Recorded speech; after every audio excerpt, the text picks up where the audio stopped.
right, good morning.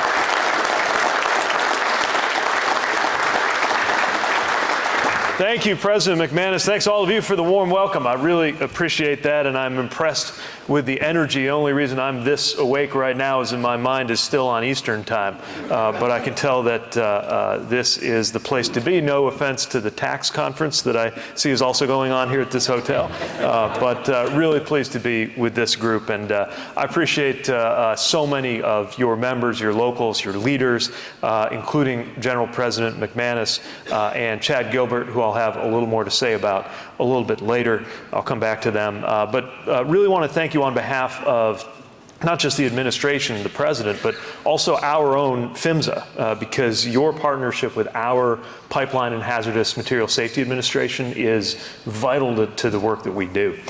As you might imagine, I'm here to talk about what we're doing in this administration under President Biden's leadership, what's happening in our economy, and how it's affecting people's everyday lives and how you're at the center of that. We've got a lot to talk about, but I really want to begin with an earnest thank you. Actually, a double thank you. Starting with a rearview mirror thank you for your role helping us get that infrastructure bill done in the first place. And then a thank you in advance for everything you're about to do to help us actually deliver. And I want to give you a status report on that work in a moment. But I don't want to just blow past how much it means that we got that bill done in the first place. Getting an infrastructure bill done is harder than it should be. We know that because a lot of administrations and Congresses came and went, some of them talking a really big game about infrastructure and just didn't get it done. And when President Biden came into office, people were scoffing at the idea that you could get this done, especially at his insistence that it could be done on a bipartisan basis.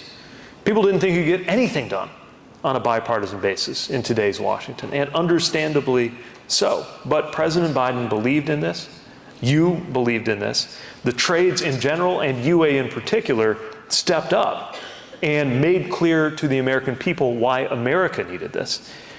The work needed to be done, and the process of doing it was going to create countless good-paying jobs. And sure enough, because of that advocacy, we saw a number of Republicans heed the call, cross the aisle, work with Democrats, work with President Biden, work with people like me in the cabinet to get it done.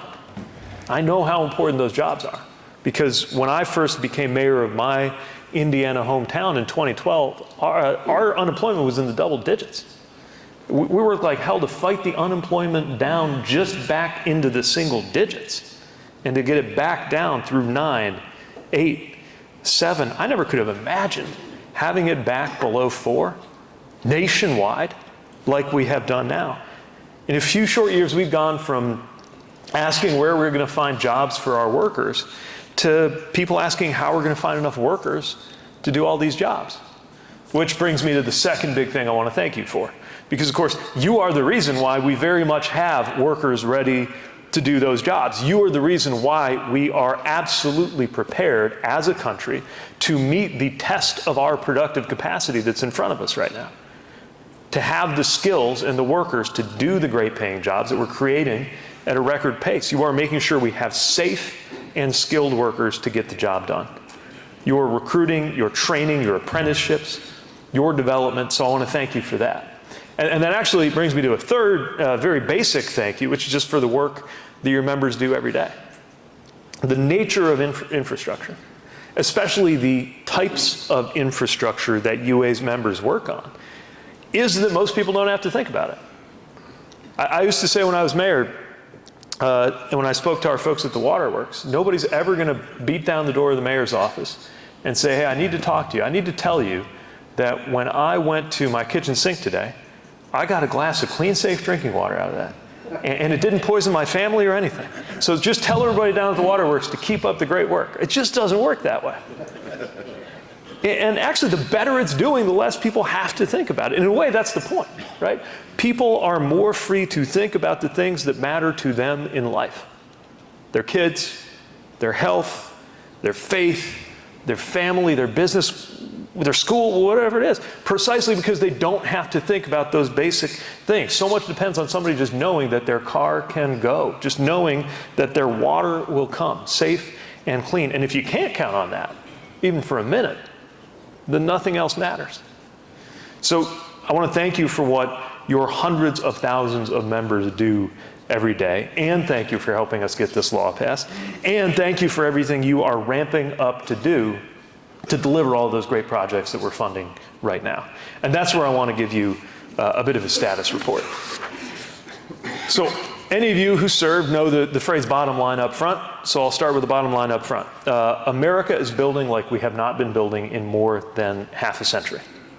The Biden administration is investing $1.2 trillion in America's infrastructure, and that includes tens of billions of dollars for new or modernized water infrastructure, lead line replacement, carbon capture and sequestration, geothermal, methane emissions reductions, new manufacturing facilities, building new and repairing old gas distribution infrastructure, and more.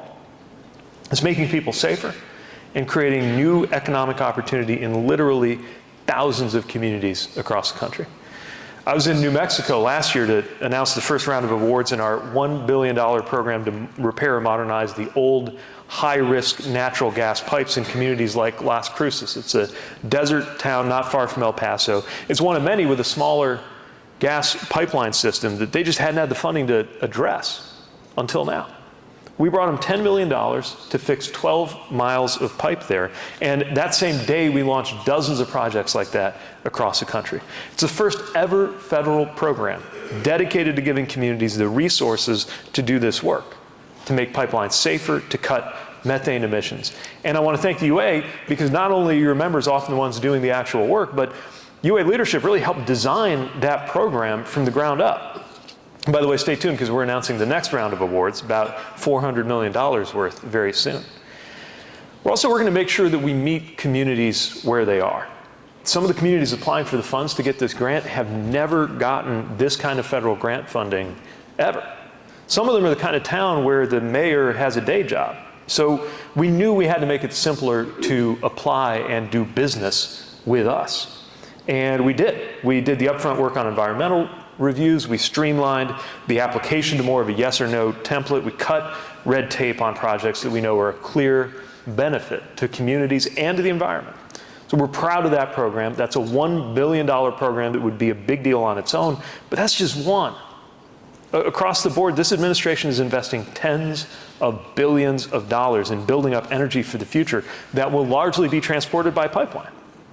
Things like hydrogen and CO2, projects going up around the country. My department, of course, will have a role in pipeline safety for those projects, and I have no doubt the UA pipeliners will have a major role in building and maintaining them for the rest of our lives. And then alongside the projects that we're working to deliver, we're also delivering policies, rules to make it all safer. Again, with the help of UA, we've developed the regulations we need to make those pipelines stronger, reduce pollution, and protect workers and consumers from leaks. We have brought 400,000 miles of pipe that were previously unregulated to now fall under federal safety and maintenance requirements. And in addition, we've put forward what might be the most ambitious pipeline safety upgrade ever. As many of you know, for the last century, in many cases, the process to identify methane leaks has come down to asking pipeline operators to walk a line and see if there are any dead plants nearby or if they can smell something. And even then, only required to fix the urgently unsafe lines. We have proposed to update rules to use the right kind of technology to find those leaks and require that every single methane leak be fixed.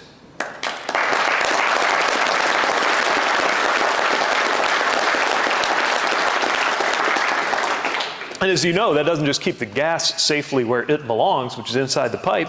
It also means that there will be skilled workers delivering those safety pipelines.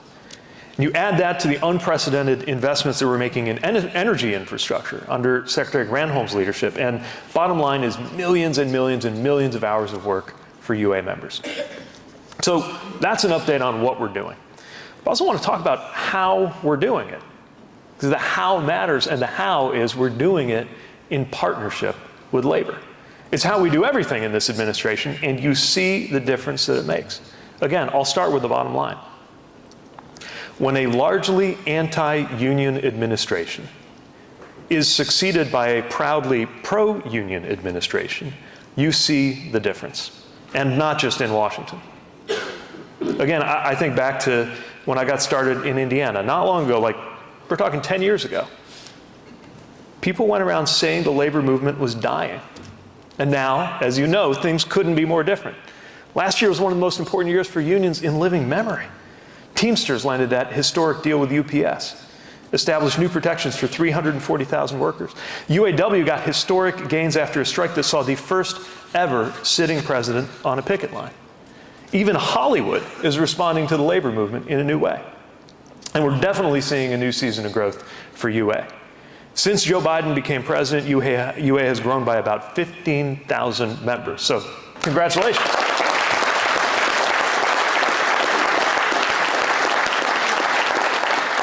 Now, obviously, as much as I'd like us to take credit, let's start by recognizing that is first and foremost because of your work and your well-earned reputation for the quality of your work. And it includes growth coming from UA leadership, seeing opportunities that haven't been passed into, making sure that no talent is left on the table at this moment of needing to call all of the talent that we can into this work. You have programs hiring veterans, hiring women, traditionally underrepresented members. That has expanded your ranks and strengthened the foundation of the UA and the middle class in this country. But the growth also definitely has to do with the generational investments that President Biden has made in American energy, in tandem with the pro-union policies that he's put in place up and down the administration. And again, you can see examples of that just from our DOT. Because with UA leaders at our side, we have negotiated to make so applicants must pay a fair wage if they want to receive funds from our new pipeline repair grant program.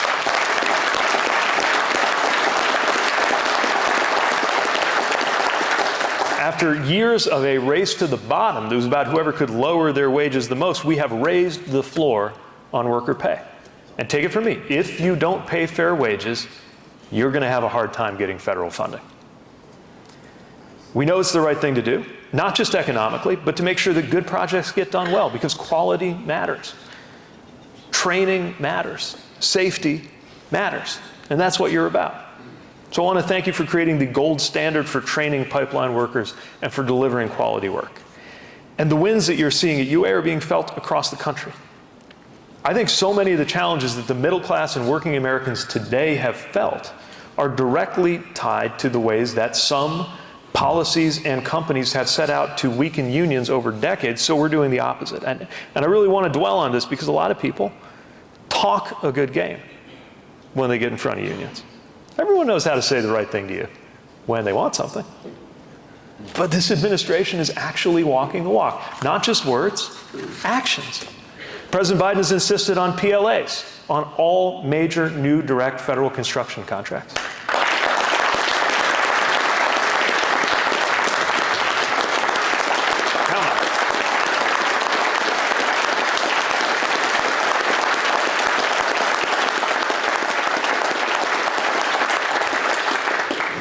Biden Department of Labor published a rule updating the Davis-Bacon prevailing wage, which means thousands more dollars per year in the pockets of more than 1 million construction workers around the country. We know what this work means. Pensions, IRAPs, you name it. Look at who's walking the walk. After decades of talk, and with your help, once again, we also got that infrastructure bill done. Not a photo op, not Infrastructure Week. An actual $1.2 trillion package to create a true infrastructure decade. That is projects, not propaganda. It's policies, not promises. It's results, not rhetoric. It is jobs, not generalities. And sure enough, we've seen wages in this sector go up at more than twice the rate of inflation. This entire field of construction is expanding faster than ever before in modern memory. In September, the number of total construction jobs in America hit 8 million for the first time, and every month since then, we've hit a new record. Unemployment has been below 4% for 2 years. That's something that hasn't happened since before I was born. It's a big, I'm young, but I'm not that young. That's still a big deal. And of course, what really gives all this meaning isn't the numbers, it's the people. A few weeks ago, we're at the I-5 Interstate Bridge. This is in Vancouver, Washington, between Washington State and Oregon near Portland. It's this critically important bridge. It carries about 100,000 vehicles a day, but it's 107 years old, and it's in need of replacement. So in December, we announced $600 million to help replace it.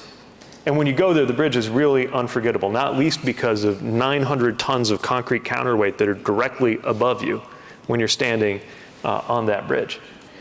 But what I really remember most from our visit was what we heard when we sat down at the building trades hall there from union members and apprentices. It's like we do at those roundtables. We went around, we heard from the leaders, and then with a little bit of prodding, the apprentices started telling their stories to me, and started to explain what this meant to them. There was one sitting to my left. His name was Jordan. You could tell immediately he was a veteran, a little younger than me. It turned out he was a Marine. He reminded me of some of the guys that I was with when I was in Afghanistan, but he wasn't in Afghanistan. He was in Iraq and Syria. And he's just one of those guys who seem a little bit older than their age when you meet him. And he talked about what it was like coming back, coming off active duty, trying to figure out where he fit in, and how hard it was. And then he said, we took down his words. He said, I came across this union. The amount of training I got, the amount of work stability, the level that I have to conduct myself at, the purpose that I have, prevented me from becoming a statistic.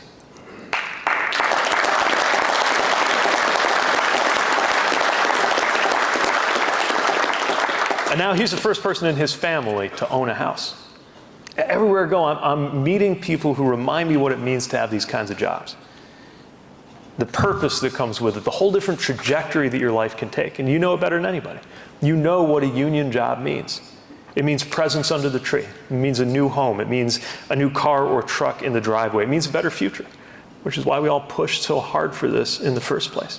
That is why we're so proud that the Biden administration is the most pro-worker and pro-union since FDR. And I want you to know there's more where this came from.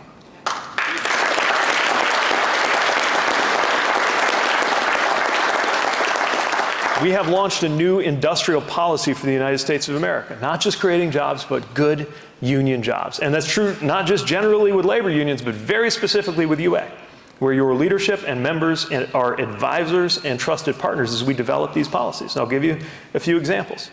Dave Barnett, longtime UA leader. Is Dave here? Put your hand up, David. Thank you for everything you did for the transition.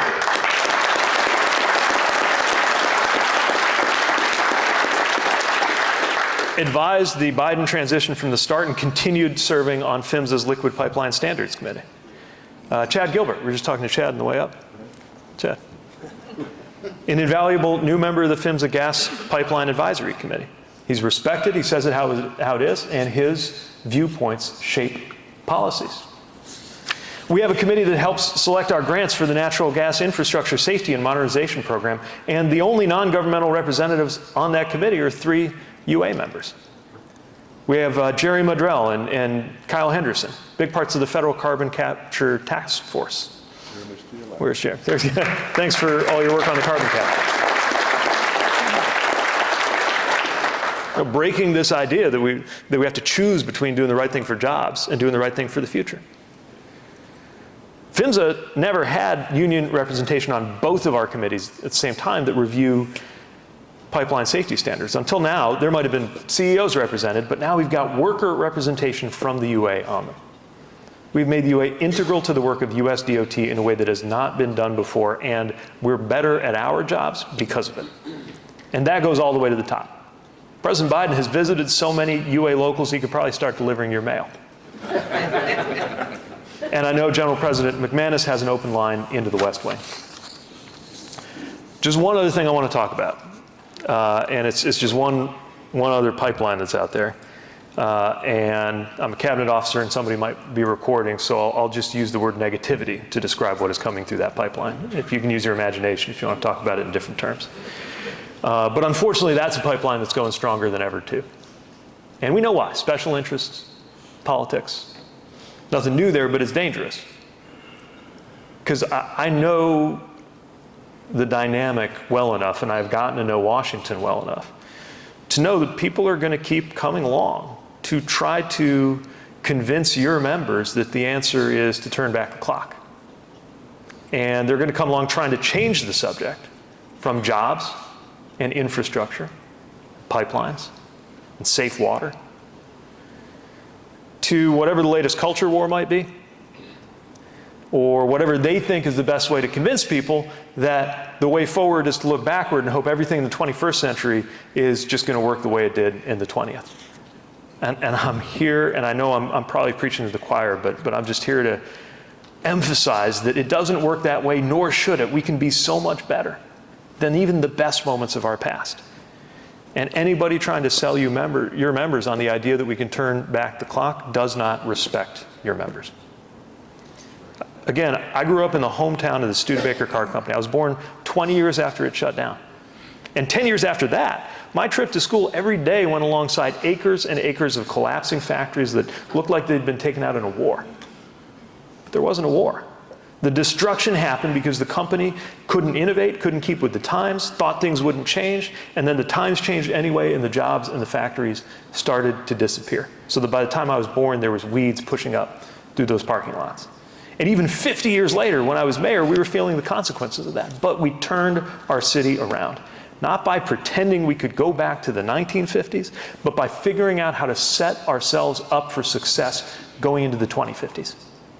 And now we're working in the same spirit under President Biden's leadership, making sure that the present and the future aren't just as good as a past that's too easy to idealize now that it's behind us, but rather a future that's going to be a hell of a lot better, especially for union workers.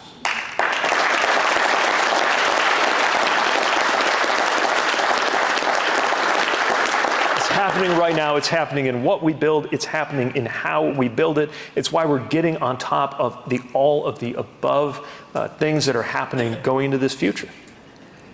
And with it, you're winning. UA is winning. America is winning. The skilled, safe workforce that you are at the heart of will win this decade for the American economy. And we are just getting warmed up. I'm absolutely convinced that one day we're going to look back on the 2020s and we're going to agree it was America's deciding decade for the 21st century. It was a time when we took command of our future. We will see what we created, reshaping everything from a street intersection somewhere to massive projects that amount to the cathedrals of American infrastructure, and we will explain to our children what it took to make it all happen. And in that story, UA members, the union pipeliners and plumbers and steam fitters and pipe fitters of America, all of the workers who made it happen, will have an enormously proud role. Because when your kids and grandkids ask what you did to help America through this time, you'll be able to say, you didn't just help this country, you built it.